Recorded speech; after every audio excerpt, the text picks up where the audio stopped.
Hello everyone, I am Tacit, and today I'm going to be going over the Gems of War Crystal Clear event in which the Herald of Krystenax is added to the game. So today, we have quite a few things going on this week. We're finally getting most of, I believe it was version 6.2 stuff. Of course it came in with like 6 pets, 6 weapons, and we're finally getting both the weapon and the pet for one of those this week. So that's pretty nice. Aside from that, we're also having a Vault event this weekend, as well as a brand new Mythic, and we're also going to be going over a bunch of teams for the entire week in this video. So let's start and getting into that. So we are going to start covering the teams back in this video, probably for the rest of the year, and then kind of just see going into next year how we're going to do it as one or do it as two. But anyways, for this one, we will be, and for the rest of the year, just doing it as one single video, including the teams. As far as the Arcane, comes with a bunch of green, yellow, if you want to go stock up on it. As far as the troop itself, unfortunately, not going to be that viable. For the event that we have going on this week, you're probably going to want to use Paladin if you're looking for lower rarity stuff. And if you're looking to just use this as a mana accumulator, it just doesn't have much of a fit. It converts all blue gems to green dragon gems, which of course you only get 50% of that mana accumulation for all the explodes that it does do, so you have to keep that in mind compared to an exploder, compared to a destroyer, and other similar things that could do that for a lower mana cost. It does not have Empower, so you're doing this for an entire 13. If you did have Empower, this would be a different story. This thing could actually be slightly viable, as it would be basically a dragon gem convert on turn 1. However, the amount of time it's going to take to get this guy rolling compared to just using a different mana accumulator is almost going to make it never worth using. It does get a little bit of a magic buff whenever you're using with Krystenax, but not only is this forced to have to be used with Krystenax, but it's also a pretty minuscule magic buff that later in the game will basically do nothing, as well as for a lot of higher modes that scale way higher than that. So overall, it's not really going to get used, unfortunately. Though, oddly enough, this is the first dragon to have a dragon gem mechanic, technically, so there is that. Of course, we'll probably be getting more dragon gems that have these dragon gems, or more dragons that have the dragon gems. But oddly enough, it is the first. Other than that, let's go over now to the event key drop table. So event key drop table is for Silverglade. As far as Silverglade is concerned, if we go over to the Kingdom of Silverglade, and then just go and order them, we'll be able to, of course, see everything that's there. And of course, if you don't already have everything, you can end up clicking Show All, and it'll bring everything up. And like doing it by base rarity just so we can see all the mythics up there. So there's a lot of things not in drop table this week. The most noteworthy one, which you probably see immediately, was one thing we actually are missing. The Amethylos, of course, one of these 6 gem dragons. I do actually have enough Dragonite to get it. I'm just waiting until they do a rework early next year to determine if I'm going to go and do eggs manually or do it through the new system, as they are updating it. They're adding a Dragonite Gnome, all that kind of stuff, either as the first update or the second update of next year. Speaking of which, we should still be getting one more update this year, probably in 2 weeks from now, though no official date. But anyways, but I'm kind of waiting out for that patch early next year before I really consider getting the dragons, but do keep in mind it is not an event key drop table. Another thing that's not in the drop table is the Magician, just as a tarot card, specifically in the Vault key drop table. And aside from that, of course, the standard for faction troops this time around from Silver Necropolis. Aside from that, everything else that you see here is indeed in the drop table. So, is it worth spending event keys this week? Pretty much no. The mythics here don't really do too much. Queen Aurora just is better mana accumulators, though it is kind of interesting gimmicky troop that you use occasionally, given that it has basically 6 links attached to it. Will of Nisha just doesn't do enough to justify using it compared to other AoE spammers. The main thing I would say that's actually like somewhat useful, though it has kind of fallen off in meta, is Krystenax, as it does get to do a little bit of border control, full AoE, and a little bit of a backup summon, while having enchant into itself and some score reduction. It's kind of fallen off the current meta, but it's still kind of usable. Overall, just not really much in this kingdom that can end up getting some usage. Oh, there is a weird other gimmicky troop, Impervious into triple damage Entangle. This generally isn't as good as just using triple damage burning hero classes due to the synergies that it has, though there are some rare situations where you can end up building a triple damage Entangle team. There's just not too many consistent ways to apply 4 times Tangle to the opposing team without having to basically commit an entire spot to it, like Sylvanie Mora doing it to first slot every single time as an example. Even though it doesn't do it to all 4, it automatically does it retroactively to the first slot. So there's stuff like that, but overall, it's a pretty skippable week unless you're looking for kingdom upgrades. However, you might want to consider those kingdom upgrades, as Silverglade is, of course, one of the magic-based kingdoms. So as you upgrade the kingdom every single 5, 10, 20, you do end up getting the extra kingdom stat. Every single one of these extra kingdom stats, when it's this +1, +2, +3, so on and so forth here, are all additional magic. So you might want to go end up considering that for the upgrade purposes, as permanent magic is by far the most useful stat that you can end up getting. Aside from that, next up, we have ourselves the World event. So the World event this week is decently straightforward. Basically, just don't take Krishound and do it in rarity order, and you will be good to go. As far as the actual usage for this mode, it's a little interesting. It's Dragon Knight with green mana. The only really big issue with this is our selection of options is near non-existent. We do have 2 of the Gem Dragons if you happen to have them. Actually, is there a third? Oh, actually, never mind. Hold up, we have like almost all the Gem Dragons here. Well, at least all the ones that use green. So you can utilize almost any of them. In this case, I actually do utilize one. You could build around whatever one you happen to have. If you want to end up doing that, as those will be some pretty decent options if you can end up getting a team working for. In this case, we're using Mace of Claws to feed purple into it with a primary base of Ward Breaker. Of course, if you don't have any of the Gem Dragons, you can easily just replace it out for another mana accumulator, another full AoE, and you'll be fine. And this one's actually a little bit of a slower start as far as the full AoE. For the really early fights, you might just want to have something lower mana cost up front and just put a couple mana links behind it in order to get its AoE up just a little bit quicker. But there are some cheaper options, which we'll be showing in a little bit. But there's like Set-type Warrior into Paladin, because we are allowed to use Knights. So you do have that combination of armor boost ratio into another armor boost ratio.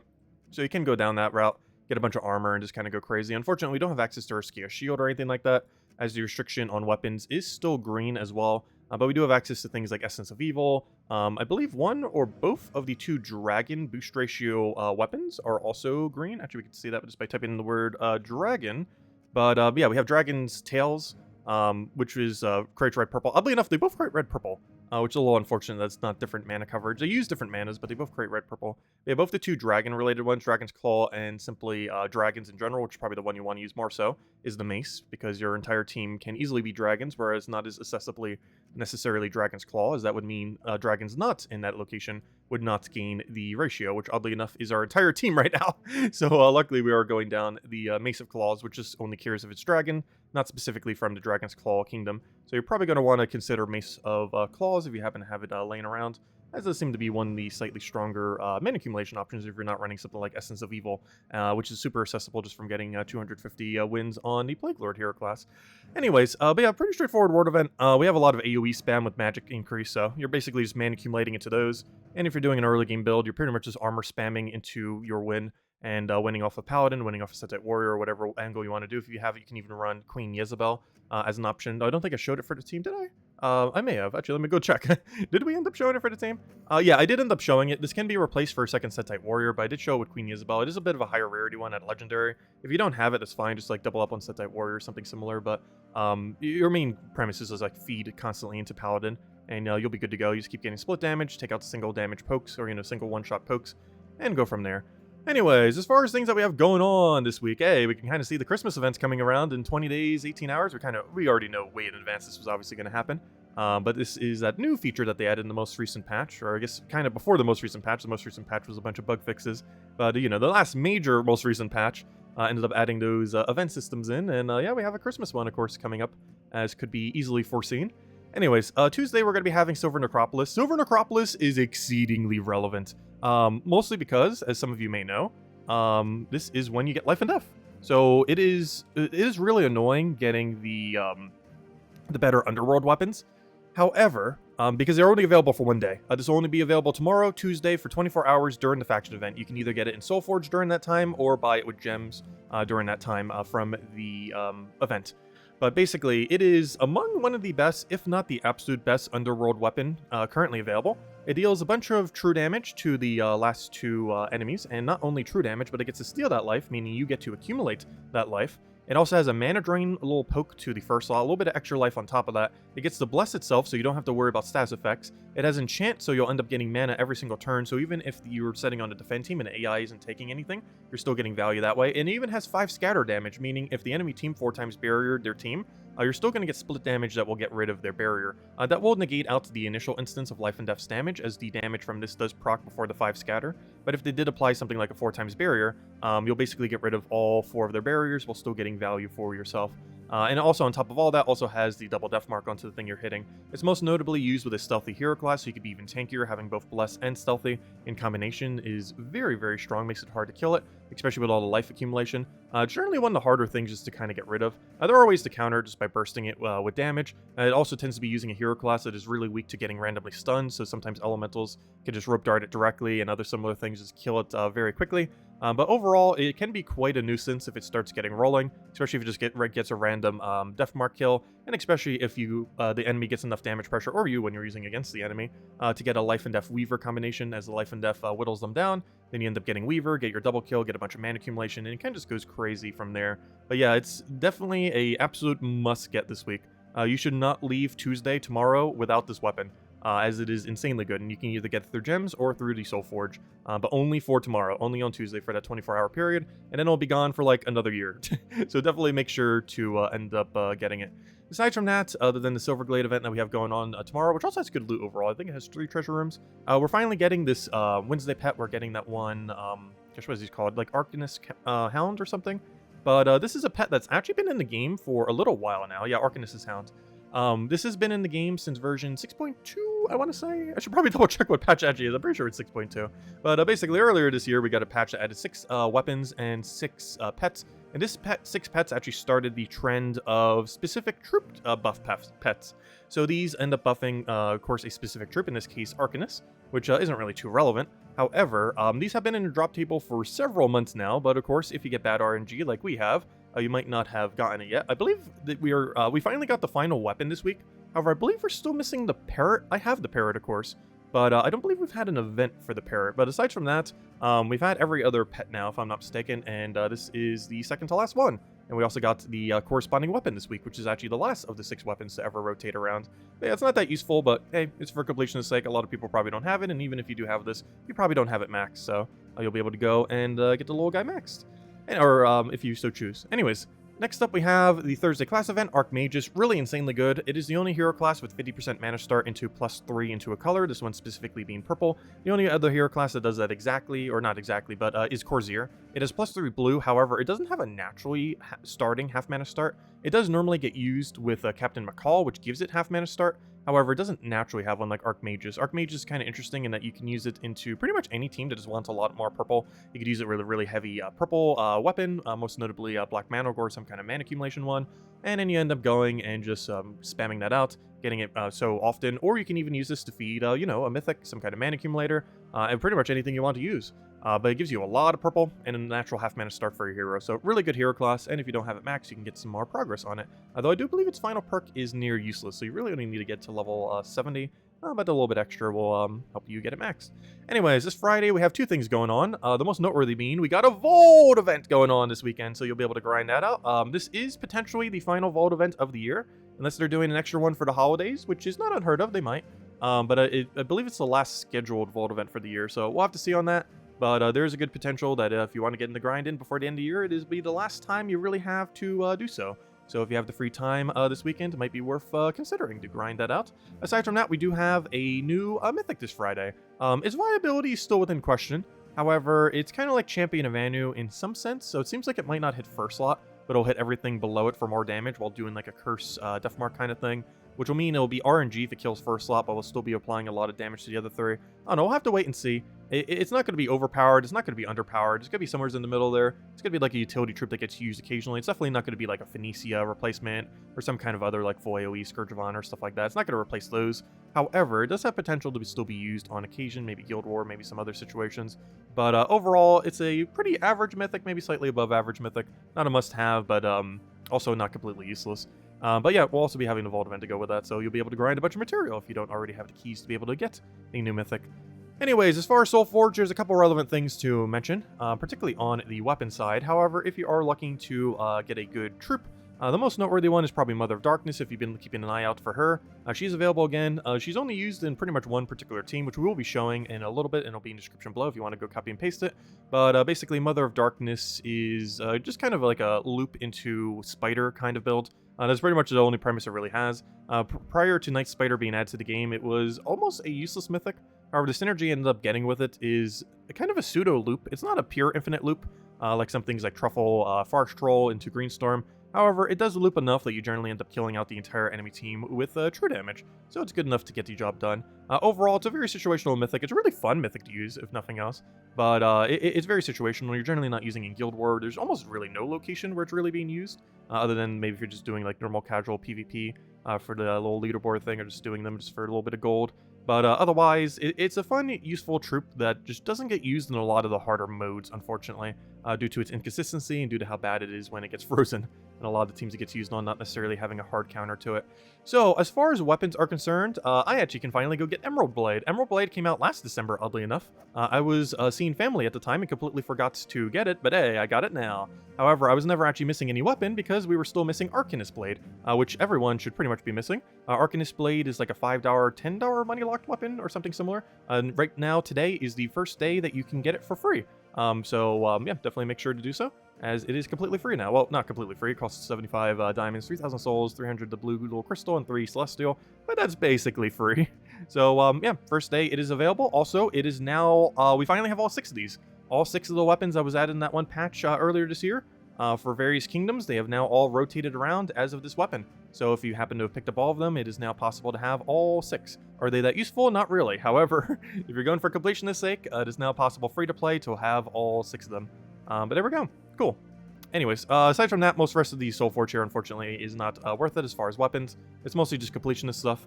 And that's sword that we just ended up getting being the first time that it is available. So that's pretty cool. Anyways, anything else? Oh, yes. Before I forget, don't forget that the Kingdom Pass is actually completable this week.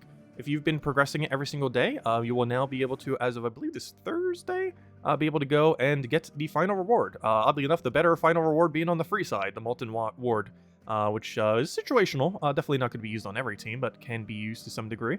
Oddly enough, out of all 50 of these tiers is by far the most useful thing that you actually end up getting, which is kind of funny. That's on the free side this time around. And if you haven't been progressing on this, of course, you can get 10 crowns per day just by quickly killing Explore. And if you're a little bit short or if you're way further down, you do still have 2 whole entire weeks.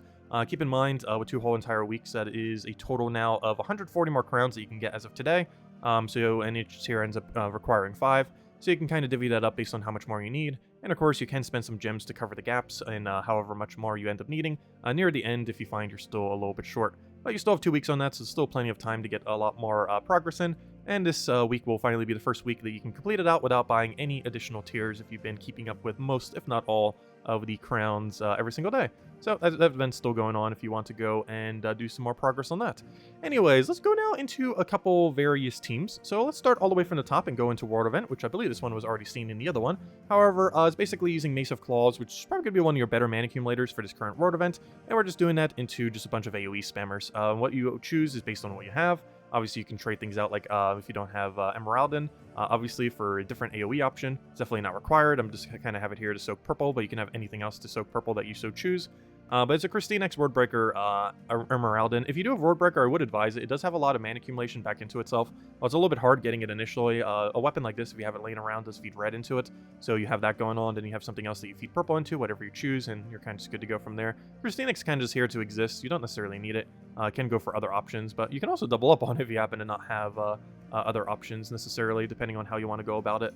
Next up, we have ourselves the World Event for the lower range. This one, your main premise is probably to run armor boost ratio. We have access to things like Set-Type Warrior, Paladin, both of which get some pretty decent armor boost ratio. Paladin being able to one-shot, Set-Type Warrior basically being a AoE option, except, concentrates the damage as more are killed. So as the Paladin gets one-shots, the damage on Set-Type Warrior will be more and more concentrated, and you throw Set-Type Warrior's buff into Paladin. You can run without Queen Isabel and double up on Set-Type Warrior if you happen to not have her.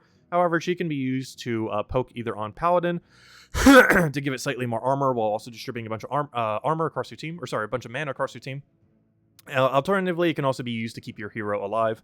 We are using a tanky hero class here that can gain a little bit of extra mana accumulation, and we're using it with Essence of Evil just to do a little bit of mana accumulation. If you have any of the other mana accumulating weapons that you feel are better than Essence of Evil, you can go for that. However, Essence of Evil is a very accessible 250 wins on Plague Lord, which is from the Darkstone hero class, kind of accessible. So you can end up getting it during this week if you don't already have it. So really easy weapon to end up getting if you don't already have it in your arsenal. So you don't necessarily need to worry about having any of the other explodey options. But if you feel like going one of the other ones, you could definitely go for it instead. So as far as the faction, it is a brown-purple restriction. So with this one, we have a pretty standard Guards, Avatar, Surquan, Hadley build, basically Rowan build, but the other version of it. For the higher range, we have pretty much the meta, just Hiking Iron, get Zugoff. This is a little bit riskier to do. However, it does go very quick. You just simply throw down the Thrall, get it, or throw down Leprechaun if you don't have a way to instantly get up Thrall. You then go crazy on mana accumulation. Thrall goes and gets Hiking Iron Gut and Zugoff up. Hiking Iron Gut goes for a Devour as quickly as it possibly can because you'll have 100 attack in Underworld. If you don't, you can run some Seasons and give it 12 additional attack to close the gap. And even if it doesn't have necessarily all the way at 100, if it has like 80 something, 90 something, as soon as you get a Devour down, it will have over 100 Devour rate that you can end up utilizing. And then you simply just use Zulgoth Skull Spam to clear out the rest, and you're good to go. If you need more mana, you just click Thoral. As far as Purifaction is concerned, you basically spam Vanya. Alternatively, you can also spam Bone Golem. You can double up on Bone Golem too if you feel like you might potentially die if your stats are lower. But basically, Bone Golem explodes your gem, inflicts Death Mark to a random enemy for every skull destroyed. But the most relevant thing that it does is it gains a bunch of attack and armor, which is one of the types of things that you can do in Underworld that basically auto-wins you. It's gaining a durability stat while gaining an offensive stat. You just spam this several times. Has a bunch of score reduction, so it's not going to take that much damage back. You'll eventually be at the point where you can one-shot, two shots, three shots most of the enemy team. You just keep whittling them down, you just keep gaining durability to not die, and boom, you won.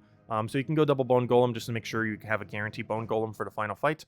Alternatively, though, you can, of course, go AoE spam. Depending on what your stats are, it'll be a lot quicker running a bunch of Vanyas. It's one of those kind of kingdoms where you basically have two routes. You can either go down the auto-win skull route, which might be a little bit slower, but it probably a little bit safer, so like double Golem into a bunch of support behind it. Otherwise, if you're looking for something a little bit quicker, especially if you have slightly higher stats and you're just looking to get Purifaction done quickly, you can end up going the Vanya method and basically just standard AoE spam, where you're just using a tank up front to survive just enough to make sure you don't lose any troops, and then you're spamming out a bunch of AoEs until you whittle them all the way down. And if you happen to lose your first slot, you do get to summon a silver... sorry about that. You do get to summon a Silver Necropolis troop at the front every single time, which means you might just get your Bone Dragon back, or Bone Golem, I mean. So even if it dies, well, you might just get it straight back there, so pretty convenient. And overall, among one of the easier factions, not the absolute easiest, but definitely towards the easier side as far as factions are concerned, as you have a lot of win conditions on your arsenal to be able to use.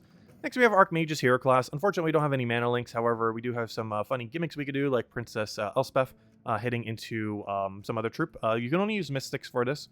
However, we could basically just kill this out, get a bunch of yellow-purple, ideally purple because we're using Archmagus, get all the mana accumulated, and just spam out two different AoEs, either Vanya like we were just showing for the Purifaction, or Black Manacle, just a standard, nice, good Thursday quick kill option. And there you go. Now let's go and mess with some teams. So one funny thing here, let's do a Life and Death mirror. So Life and Death will be available tomorrow. Definitely 100% make sure you do not leave this week without it. The most common team build with it is Empower and First Slot, as you can see. Empower First Slot, we're using Lammerstew. Empower First Slot, he's using Graveseer. Followed by Life and Death as Orb Weaver, as you can see. Arachnid Weaver in second slot. And then last slot tends to be either a 50% mana start or really just any utility you want. In this case, he's actually running a second Empower, which is kind of interesting. Though in our case, we're running a 50% mana start to all elves. This is pretty relevant as the Orb Weaver counts as an elf, the Arachnid Weaver counts as an elf, and the King Avalon itself counts as an elf, obviously. The only thing that doesn't count as an elf is already empowered, so we don't need to worry about it getting mana in that regard. But anyways, let's see who wins. This is basically just Life and Death Weaver mirror. But yeah, this is generally the standard archetype, both for our teams. How exactly you build it is really up to what your battle you're doing necessarily, or, you know, preference overall. But it's a general premise of how it ends up getting used. He has a green to purple convert, but we also have to keep in mind he does have a blue to purple. Blue to purple, green to purple. I guess we just take this purple. Oh, you know what? What if he does the other one, though? Oh, this is a bit of a weird situation. And I even have my own convert there, though I don't have alignment on it. It's a bit of a weird situation, mostly because it's double empower. Makes this kind of awkward to try to get down. I'm more so concerned about his green to purple. But I don't think I can full block everything. Actually, I can if I take this yellow, weirdly. I'm not sure if I want to. But there we go. Okay.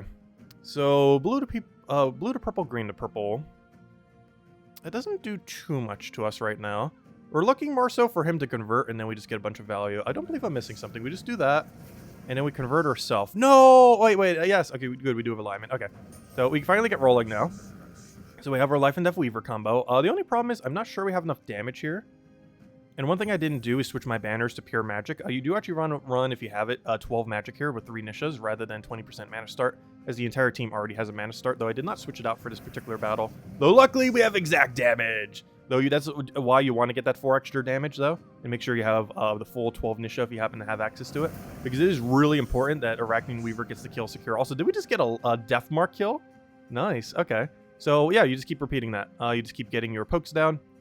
And the basic premise is just Life and Death Weaver, and just do that as your main option to win. And if you end up dying some, it doesn't matter because we have a bunch of resummon. whenever we end up getting a kill. Oh, I wish he was slightly more damaged. You know what? We're actually going to go for another life and death first, just to make sure we can get the little prod in there. And this will get us straight into the range of our summon. So there's actually 2 different summons we get from this team. One of them is a 75% chance every single time we get a kill to get a web spinner, which is ridiculously good, especially in first slot, which is generally where it's going, though it's not going to go this time around.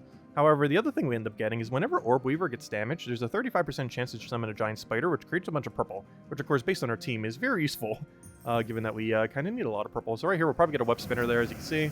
And yeah, we're just good to go.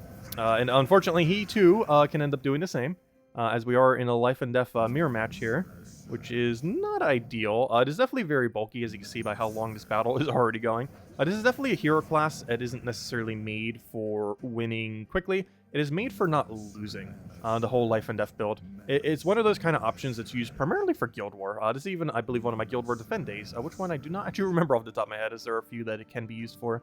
But this is one of our Guild War defend days, simply. And as you can see right there, boom, there's our giant spider summon. And there we go. So we'll just go throw a little bit of a poke, hit him a little hard, and let's get the Weaver kill. And probably get another summon there if we didn't already have a spot. But there we go, both the summons. Unfortunately, you don't want to have them in inverse order. Web Spinner in first slot and Giant Spider in the other. Unfortunately, you don't always have control over that as far as where they end up going. Anyways, I guess we'll go show one more team, and that is the good old, I haven't actually used this for a while, though, Mother of Darkness. Unfortunately, as far as its overall viability, there's not many locations where you can use it. It's mostly just PvP like we're doing right now.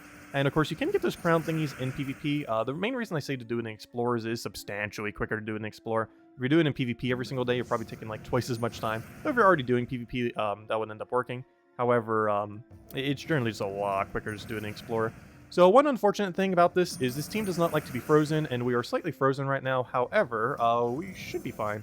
So we want to make sure we have enough damage to kill. We do not have enough damage to kill, so we'll simply just go for a bunch more mana accumulation.